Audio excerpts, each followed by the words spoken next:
Listening to Truth Brigade on AmericanFreedomRadio.com. I hope you all had a wonderful, lovely, relaxed weekend. It is raining cats and dogs here. It's quite beautiful. Hopefully, Mother Nature will let us go through this show, this very important show. We're going to do things a little bit different tonight because the guest speaker who was on the committee for the Justice for Shawna Forde, the topic tonight had to work, so we had to pre-record his statements for the show last night, which I will be playing here in the next segment and following. I do want to apologize, though. I feel horrible, but we recorded over an hour, and for some reason, at about 30 minutes, the audio is interfered with on some level, and we can only hear every other word. So I'm going to honor my commitment to hearing both sides of every issue and just play as much as we can of what he was able to share with us last night about this case. And then we're going to be speaking with Lane Lawless, who is also on the committee. The website for that is justiceforshawnaforde.com. And just to give a little background here, we have the articles posted in TruthBrigade.org. You can get that under Current Show or in Breaking News. If you want to join us for the text chat tonight, that's over at TruthBrigade.com. There will be quite a few links if you want to follow on if you're not already familiar with the situation. But the brief Cliff Notes version is a home invasion, execution-style murder occurred in Arivaca, Arizona, May 30th, 2009. Approximately 2 weeks later, 3 suspects were arrested.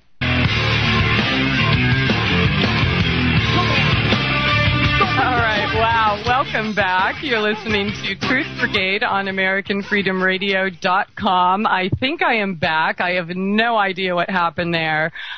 Could be the storm, or I don't know, could be somebody that just doesn't want this interview played. As I said before, it was originally over an hour, but for some reason the audio came back with over 40 minutes of it. Just well, you'll hear it. We're just going to hear it to the end.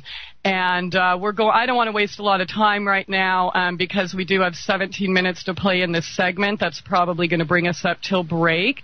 And then we're going to come back and speak with Elaine Lawless about all of the missing parts of the interview and things that they would like the public known. Once again, if you want to join us for the text chat and can check out all of these links and get caught up exactly what case we're talking here, go to truthbrigade.com. I think we got to play it so we don't run out of time for this segment. So this is last night, September 20th, speaking with John Lyon. He is the spokesperson for the Committee of Justice for Shawna Forde.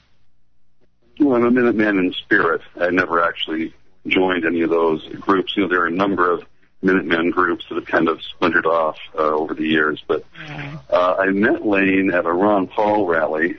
I think it was last year. Before that, I may have seen her once or twice at a USA meeting that stands for United for a Sovereign America, which is a group in Phoenix that is opposed to the illegal alien invasion.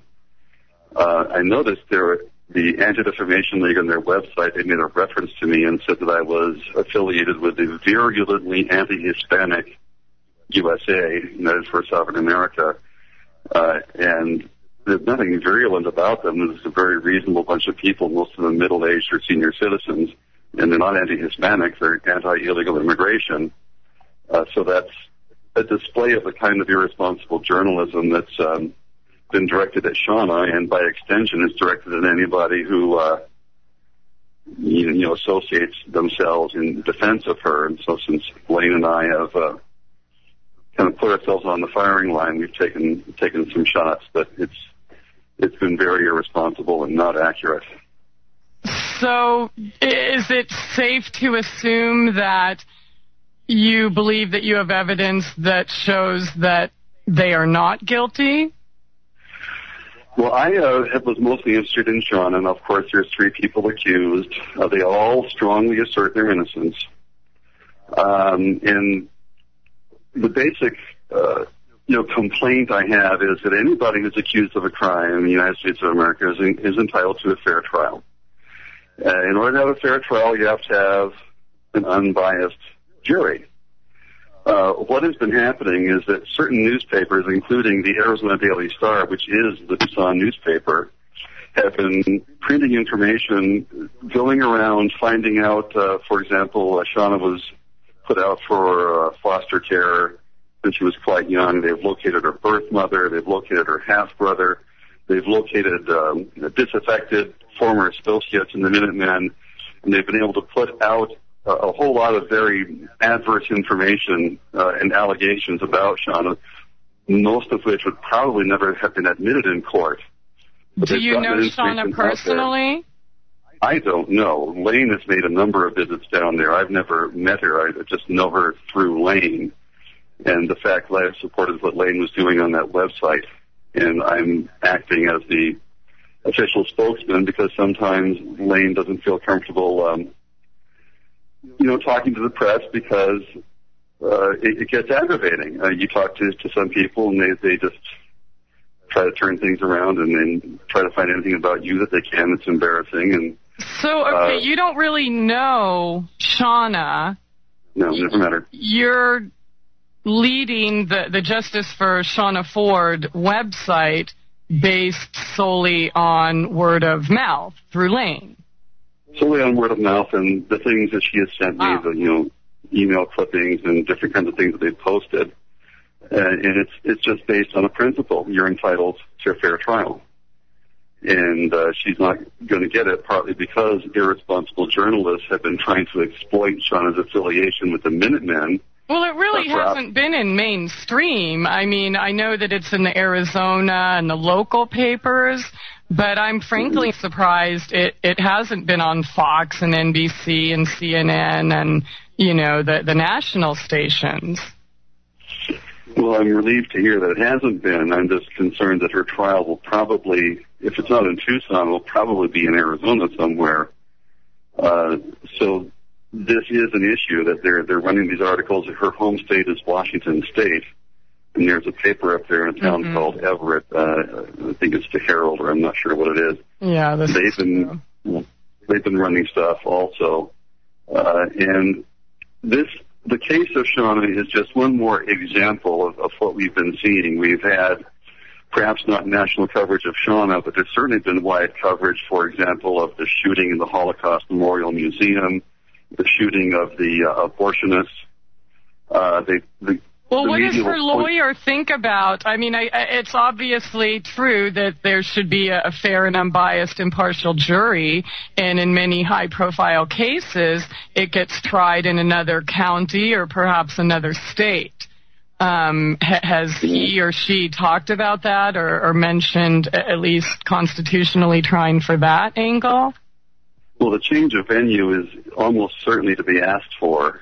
And where it will end up going, whether up to Phoenix or down to Cochise County, or, it's really up to the judge. I mean, you can ask for whatever you want, and there's one judge in the courtroom, and it's kind of something, the luck of the draw. You don't know which judge you're going to get or what mood you're going to be in on a particular day. So I don't think it's fair to assume that she's even going to get a change of venue. She might or she might not. Mm-hmm. And so there's no question that any newspaper that has any pretensions to respectability, in my opinion, should not be trying a case like this in the media in advance of a trial. Okay, so basically your concern is that she's not going to have a fair trial. No, I don't think she is, or it's going to make it more difficult. Could be guilty? Do you think it's all a I know possibility? is I wasn't there and I didn't see it, but there's I can't claim to know because I wasn't an eyewitness, but I do know that there's an awful lot going on in Pima County in the southern part of the state politically in terms of biased prosecutors that are very sympathetic to illegal aliens. That Pima County is, compared to Phoenix, it's known as a fairly liberal, left-leaning politically county.